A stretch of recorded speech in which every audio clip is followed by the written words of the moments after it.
Those girls had no idea that their new teacher was once a boxing champion. When she went to collect the fees, no one respected her, and on the very first day, another teacher humiliated her in front of everyone. Accused, Dong-sik remained calm. Then she saw something strange.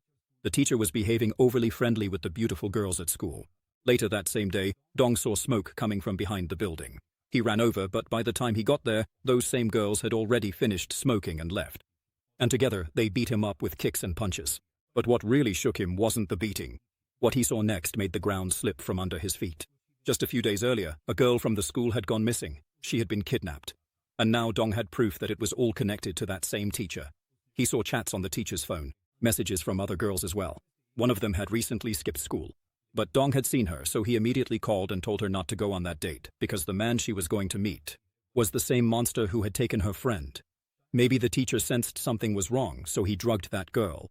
Before Dong could get there, he rushed towards them in his car, but by the time he arrived, the girl was already trapped.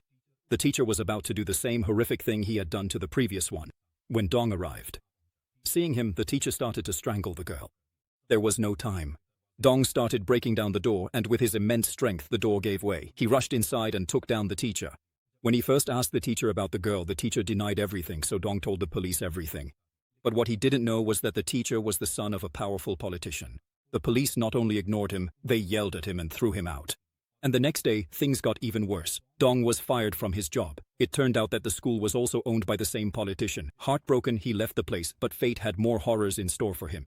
Just a few days earlier, the girl who had been kidnapped was found dead under a bridge. That was when Dong made up his mind. He would avenge his student. Now that he had no job, he no longer cared about what would happen next. The next day, when the old man was going home, Dong deliberately drove his car straight at him. But even after the crash, the old man survived. That was the last straw. Dong lost all patience. He decided to take matters into his own hands, and when he sees the old man walking straight toward that boxer, he gets so scared that he urinates right there on the road.